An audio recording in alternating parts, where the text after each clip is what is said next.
오늘 저는 여호수아 강해를 끝내고 또 사사기에 이제 계속적으로 강해 설교를 계속 준비하면서 오늘은 사사기 6장의 말씀을 가지고 함께 은혜를 나누려고 합니다. 2023년 2월 6일에 튀르기예와 또한 시리아에 엄청난 대지진이 있었습니다. 여러분들도 매스컴을 통해서 기억하실지 모르지만 이때 정말 인류 최대의 재앙이라고 할 수 있는 그러한 큰 지진이 있었습니다. 튀르기예 하면은 좀 생소한 이름이지만 우리가 알고 있는, 보통 기억하고 있는 터키를 우리가 튀르기예라고 합니다. 참고로 이야기하자면 터키 사람들은 자신들의 나라의 이름을 터키라고 부르는 것을 별로 좋아하지 않는다고 합니다.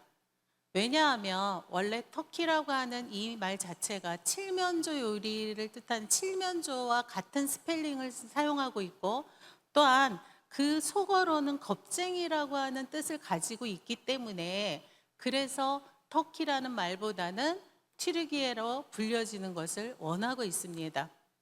튀르기예는 용감한 민족이다, 이런 의미를 가지고 있습니다. 그래서 이 튀르기예 이 민족은 자신들의 국호를 바꾸기 위해서 많은 그러한 노력을 한 결과 2022년에 유엔의 공식 문서에 터키에서 튀르기예로 정식 국호가 바뀌었습니다. 그래서 저도 사실은 터키가 신약의 중요한 그러한 성지이기 때문에 계속 터키라고 했는데, 이 말씀을 준비하면서 이곳이 튀르기예로 이름이 바뀌었구나 처음 알게 되었습니다. 지금 2023년에 있었던 이 대지진이 최소 이 당시에 17만 명의 그러한 사상자를 발생시킨 역대 최악의 지진이다라고, 지진 중에 하나로 우리에게 기록되고 있습니다. 과거 1999년에도 큰 강진이 터키에서 이 튀르기예에서 있었습니다. 이때에도 17,000명 정도의 사망자가 발생을 했습니다. 그 일이 있은 후에 튀르기예에서는 지진 대비법이라고 하는 법을 국회에 통과를 시켰습니다. 그로부터 24년이 지난 이후 2023년 2월 6일 날 과거와는 비교가 되지 않을 정도의 엄청난 역대 최대의 지진이 발생을 했습니다.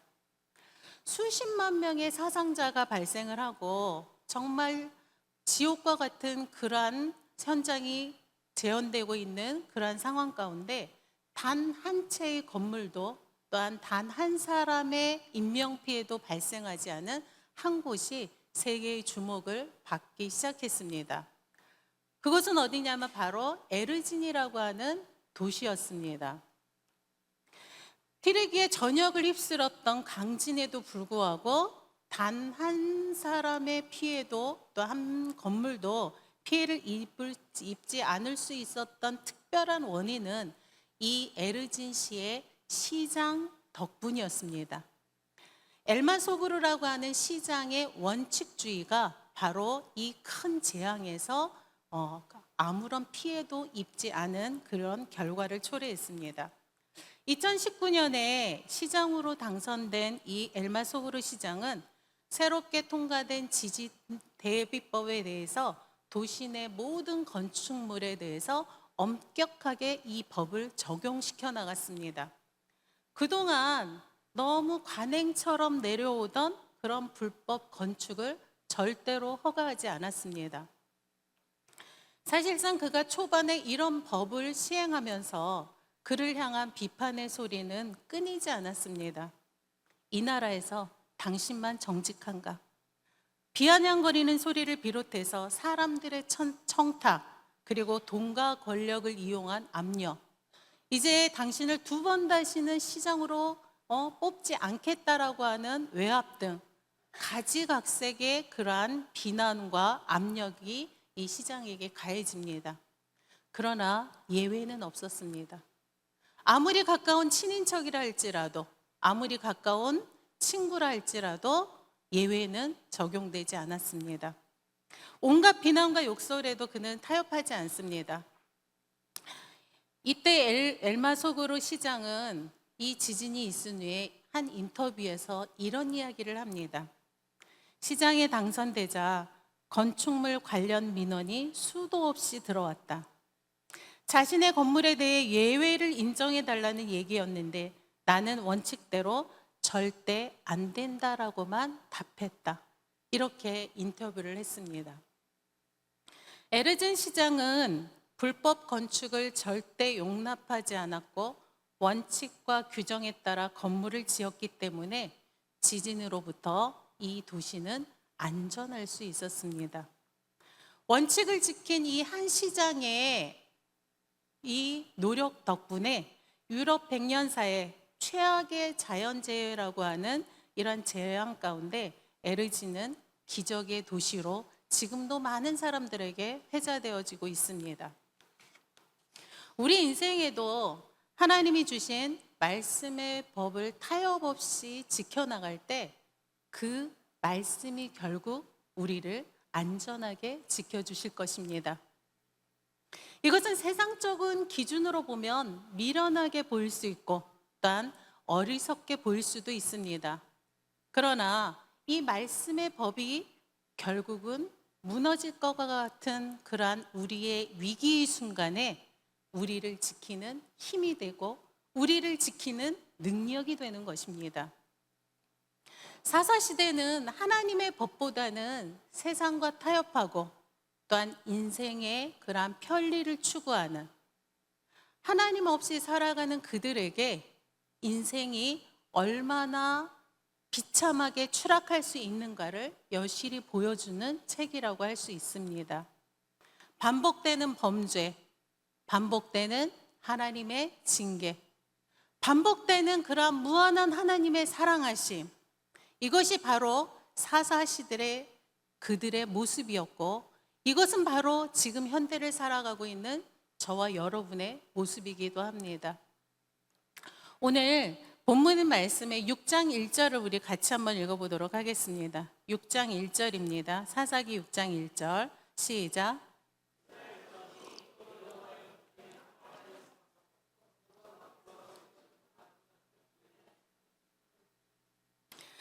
성경은 오늘 이스라엘 백성들이 미디안으로부터 받는 고통의 원인에 대해서 또 여호와의 목전에 악을 행하였으므로 이렇게 말씀하고 있습니다. 오늘 또라고 하는 이 말씀은 여러 차례 반복적으로 계속해서 이들은 하나님께 범죄했다라고 하는 이러한 의미입니다.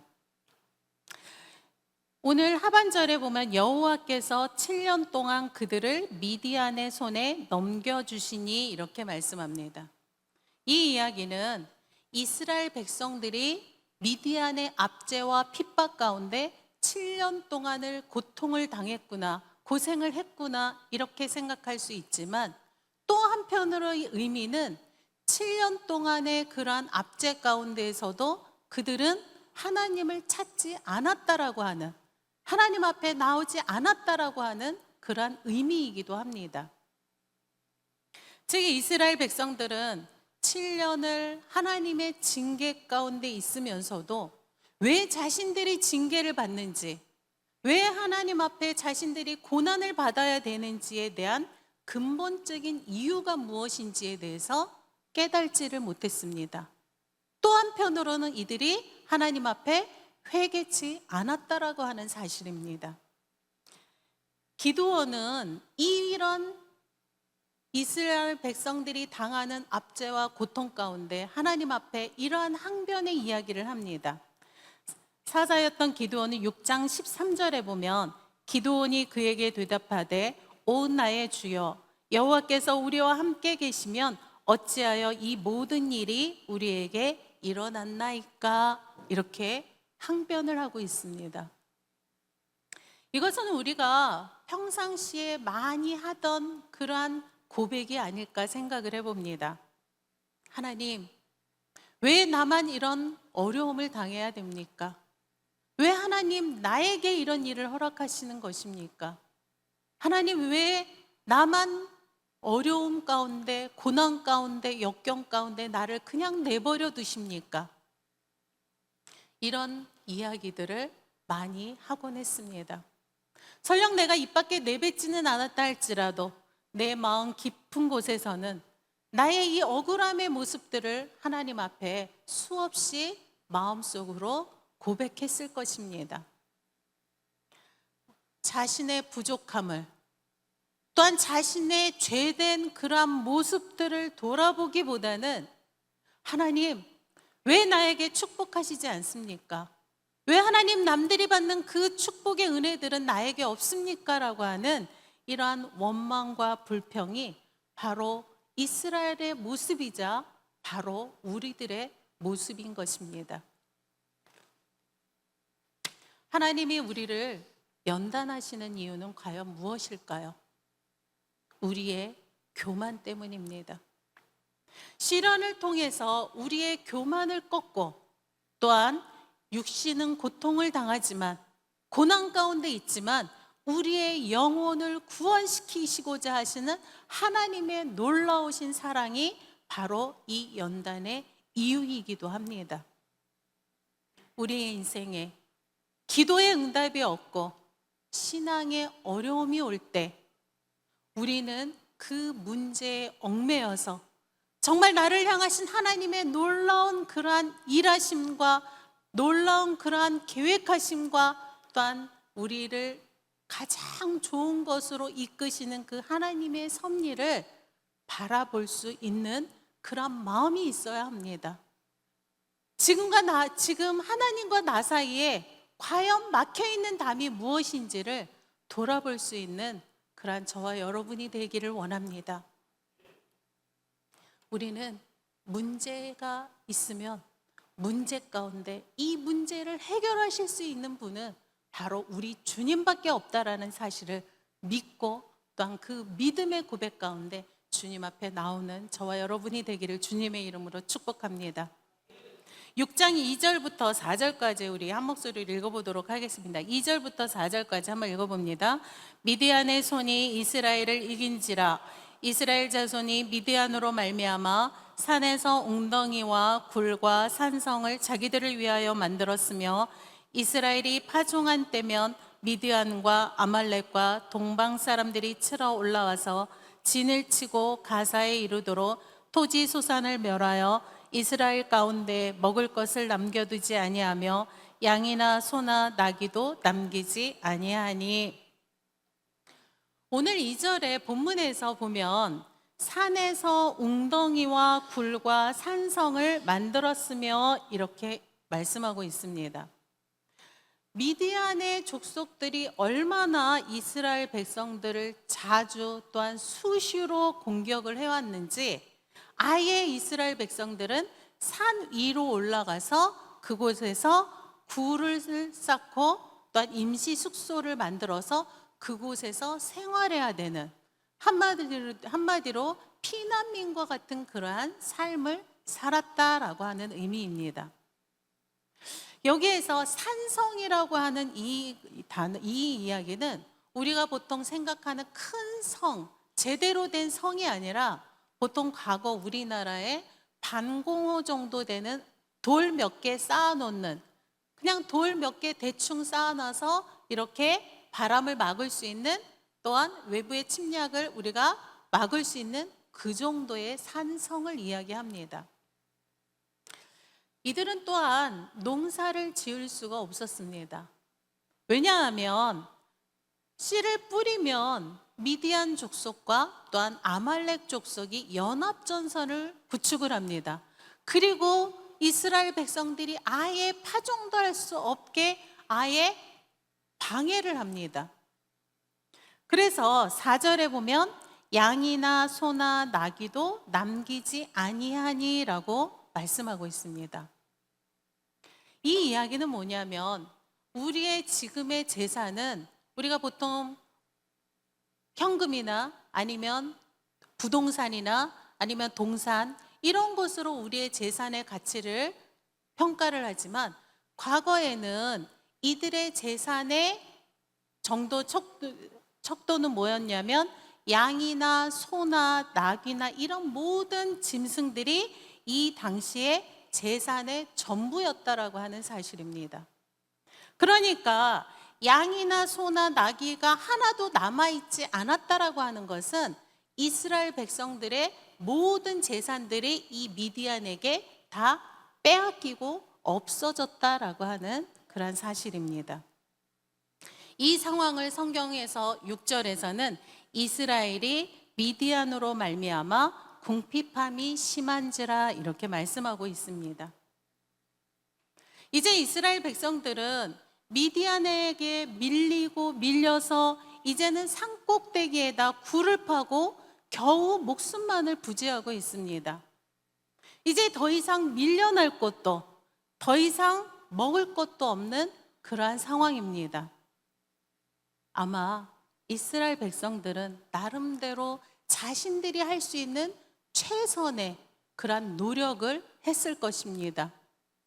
미디안과 협상을 시도한다든지 아니면 다른 부족으로부터의 도움을 요청한다든지의 모든 자신들이 할 수 있는 노력을 최대한 동원해서 했었을 것입니다. 그러나 아무리 모여서 대책을 강구해도 또한 머리를 맞대도 답은 없었습니다. 생각해보면 참 아이러니한 상황입니다. 그들은 지금 하나님이 말씀하신 약속의 땅, 그리고 여호수아와 그의 조상들이 정복 전쟁을 통해서 이 약속의 땅을 힘겹게 얻은 그러한 꿈에 그리던 약속의 땅입니다. 그런데 그들이 그렇게 힘겹게 얻은 이 땅에서 그들은 오히려 모든 것을 다 빼앗겼습니다. 전 재산을 다 빼앗겼습니다. 이제는 자기의 거처가 없어서 자신의 거처를 산으로 옮겨서 그곳에서 극한 그러한 삶을 살아갈 수밖에 없는 그러한 상황까지 이들은 다다랐습니다. 하나님은 우리에게 풍성한 약속의 말씀을 주셨습니다. 믿습니까? 하나님은 우리에게 가장 좋은 풍성함이라고 하는 약속을 우리에게 말씀을 통해서 허락하셨습니다. 에베소서 1장 7절 한번 가보도록 하겠습니다. 에베소서 1장 7절.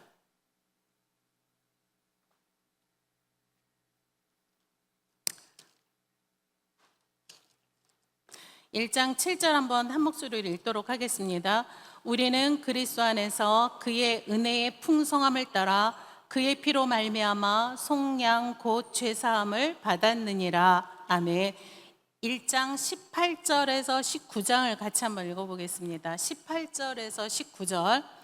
너희 마음의 눈을 밝히사 그의 부르심의 소망이 무엇이며 성도 안에서 그 기업의 영광의 풍성함이 무엇이며 그의 힘의 위력으로 역사하심을 따라 믿는 우리에게 베푸신 능력의 지극히 크심이 어떠한 것을 너희로 알게 하시기를 구하노라.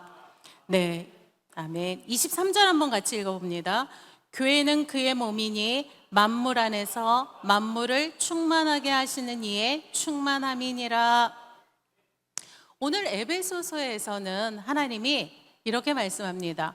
그리스도 안에서 그의 은혜의 풍성함을 따라 또 그 기업의 영광의 풍성함을 너희로 알게 하시기를 원하노라 이렇게 말씀합니다. 만물을 충만하시게 하시는 이의 충만함이다 이렇게 또 우리에게 충만의 약속을 주셨습니다. 하나님이 우리에게 풍성함의 은혜 또한 풍성함의 영광을 우리에게 약속으로 주셨는데 그 많은 풍성함의 약속 가운데 왜 우리의 마음은 이렇게 가난해질 수밖에 없을까요? 왜 우리의 마음은 이렇게 좁고 우리의 마음은 왜 이렇게 편협해질 수밖에 없을까요? 우리가 인생을 살다 보면 누구나 예기치 못하는 예상치 못하는 그러한 뜻밖의 많은 그러한 인생의 어려움들을 누구나 다 만나게 됩니다. 인생의 예외의 케이스는 없습니다. 믿는 사람이든 믿지 않는 사람이든 인생의 문제들은 누구나 다 겪게 되어 있습니다. 그러나 우리가 믿지 않는 세상 사람들과 우리가 믿는 믿음의 사람이 다른 점은 우리에게 고난이 오느냐, 우리에게 어려움이 있느냐, 우리에게 역경이 있느냐 없느냐의 문제가 아닙니다. 누구에게나 올 수 있는 인생의 고난, 누구에게나 닥칠 수 있는 인생의 어려움과 역경 가운데 우리가 하나님의 은혜의 풍성함을 누리고 있느냐 없느냐가 바로 우리에게 큰 문제라고 하는 것입니다. 저와 여러분 가운데 우리를 부욕해 하시는, 우리의 삶을 늘 풍성함으로 채우시는 그 주님을 늘 삶 가운데 경험하는 저와 여러분이 되기를 주님의 이름으로 축원합니다. 풍성함에 부욕해 하시는 주님을 믿고 있지만 은혜의 풍성함 가운데 살지 못했다면 오늘 이 시간에 만물을 충만하게 하시는 이의 충만함을 받아 누리는 성도님들이 되시기를 주님의 이름으로 다시 한번 축복합니다. 이스라엘 백성들은 이제 자신의 힘으로는 도저히 일어설 수 없는, 누구인가의 도움으로 밖에는 살아갈 방법이 없는 이런 극한 상황 가운데 이들이 할 수 있는 것은 과연 무엇이었을까요? 첫 번째, 이스라엘 백성들은 하나님 앞에 부르짖었습니다. 그렇다라고 하면 이스라엘 백성들이 부르짖는 이 부르짖음은 과연 어떤 부르짖음이었을까요? 아마 이들은 지금 당장 그들에게 필요한 양식이나 당장 필요한 집이나 아니면 당장 미디안을 물리칠 수 있는 강력한 군대를 그들은 원했을 수 있습니다. 당장 눈앞에 보여지는 현실을, 이 문제를 해결해 주실 그 하나님 앞에 그 문제를 구했을 수 있습니다. 그러나 하나님은 이들에게 구한 그 단 하나의 문제도 하나님은 허락해 주시지 않으셨습니다. 8절에 보니까 여호와께서 이스라엘 자손에게 한 선지자를 보내시니 이렇게 말씀하십니다. 하나님께서 이스라엘의 그런 백성들의 부르짖음 가운데 그들은 이것이 하나님의 응답이라고 느끼지 않았을 수도 있습니다. 그거와 전혀 상관없는 한 무명의 선지자들 이들에게 보냈습니다.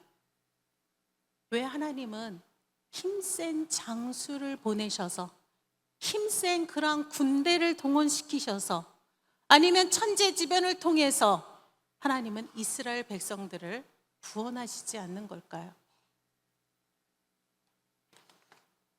많은 사람들은 인생의 문제들을 밖에서 찾으려고 합니다. 가정에 문제가 있으면 아내 때문에 혹은 남편 때문이라고 이야기합니다.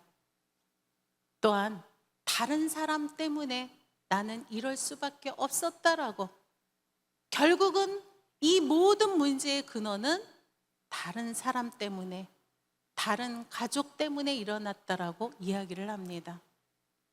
결국은 나는 잘못이 없어, 나는 결백해. 이스라엘 백성의 문제도 겉으로 보기에는 미디안의 그러한 압제와 미디안의 그러한 압력 때문에 생긴 문제 같습니다. 그들만 없어지면 지금 이스라엘 백성들에게는 전혀 문제가 없는 평안이 찾아올 것 같습니다. 그러나 하나님이 보셨을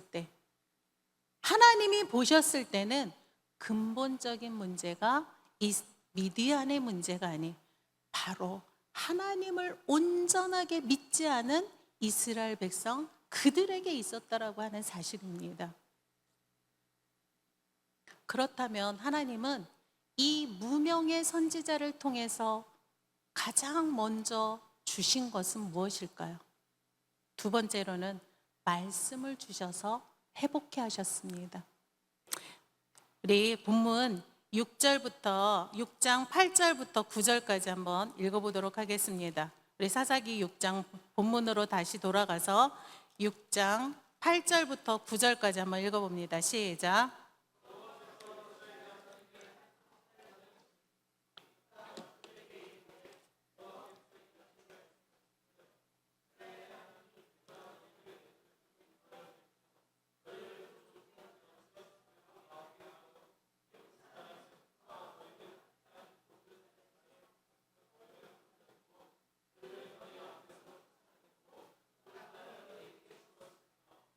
네, 지금 긴 내용의 그 선지자의 말은 아주 여러 가지를 이야기하고 있는 것 같지만 그러나 중요한 포인트는 한 가지입니다.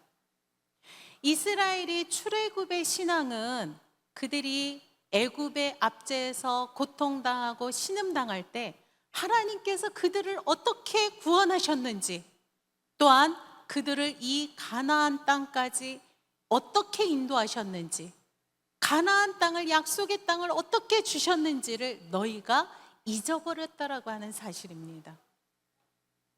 10절에는 아모리 사람의 땅의 신들을 두려워하지 말라 하였으나 너희가 내 목소리를 듣지 아니하였느니라.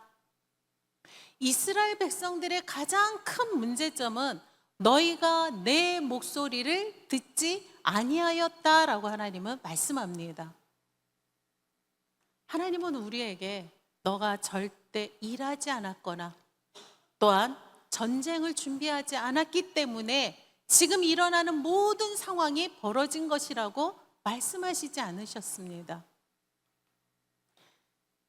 그들에게 하나님의 말씀이 들리지 않는 이유는 과연 무엇일까요? 왜 하나님의 목소리를 듣지 않는 이유는 과연 무엇일까요? 우리는 당장 이 땅의 신, 당장 이 현실이라고 하는 이 문제에 사로잡히면 하나님의 말씀을 들을 수가 없습니다. 우리가 현실에 닥친 문제 가운데 근심하고 또한 걱정하다 보면 정말 중요한 하나님의 음성을 들을 수가 없다라고 하는 사실입니다. 우리가 아무리 노력해도, 우리가 아무리 애를 써도, 우리가 주님 한 분으로 만족하지 못하면, 주님 한 분으로 우리가 가득 채우지 못한다면 우리의 인생은 영원한 부족으로, 영원한 결핍으로, 영원한 근심과 걱정으로 살아갈 수밖에 없습니다. 우리 이제 모든 성도들이 나의 부족함만을 바라보지 말고, 나의 결핍만을 바라보지 말고 우리가 하나님을 얻었습니다. 하나님이 나의 주인이십니다. 주님이 나를 위해 십자가에 못 박혀 돌아가셨습니다. 그분 한 분으로 인해 우리가 인생의 전부를 얻는 거룩한 은혜가 있어지기를 주님의 이름으로 축복합니다. 세 번째로는 하나님은 준비하시는 하나님입니다. 하나님은 우리에게 두려워하지 말라라고 말씀만 하시는 하나님이 아니십니다. 이스라엘 백성들로 하여금 고난 가운데 부르짖어 기도하게 하시고 또한 선지자를 통해서 말씀으로 그들을 회복시키시고 또한 그들을 순종케 하셨습니다. 그리고 6장 11절부터 보면 기드온이라고 한 사사를 하나님이 선택하셔서 이스라엘의 이 모든 문제들을, 이스라엘의 고통과 압제에서 기드온 선지자를 통해서 하나님이 구원의 역사를 이루셨습니다. 우리 하나님은 준비하시는 하나님이십니다. 말씀을 결론 내리고자 합니다. 하나님은 지금도 우리의 삶 가운데 늘 살아서 역사하고 계시는 분이십니다. 이스라엘 백성들의 고난 가운데 하나님은 그들에게 칼을 주신 것도, 또한 양식을 주신 것도, 또한 특별한 어떤 문제의 해결점을 주신 것이 아닙니다. 단지 그들로 하여금 하나님을 찾게 하셨습니다. 그들로 하여금 하나님께 부르짖게 하셨습니다. 그리고 그들에게 말씀을 주셔서 죄 가운데 그들을 회개케 하시고 또한 말씀 가운데 그들의 회복의 역사를 이루셨다라고 하는 사실입니다. 우리가 우리의 인생의 많은 문제들을 우리가 그분에게 맡기는 한, 그분에게 온전히 맡기는 한, 하나님은 그 문제를, 우리의 인생을 책임져 주시는 분이십니다.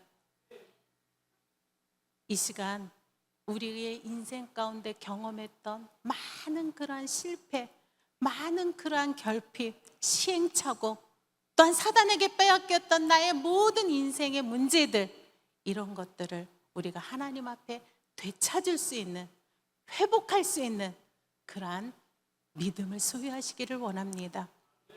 우리의 인생에 잃어버렸던 나 자신, 또한 하나님을 향했던 꿈꾸었던 비전, 또한 주님을 향한 인생의 기쁨과 감사와 감격들, 이 모든 것들을 우리가 주님의 은혜 안에 회복되어지는 거룩한 은혜가 있어지기를 원합니다. 우리 인생 가운데 기대 이상으로 채워주시는 하나님입니다. 우리가 알지 못하는 풍성한 것들을 우리에게 약속으로 주시는 하나님이십니다. 하나님의 넘치는 회복과 거룩한 은혜가 저와 여러분 가운데 충만하게 있어지기를 주님의 이름으로 간절히 축복합니다. 기도하겠습니다.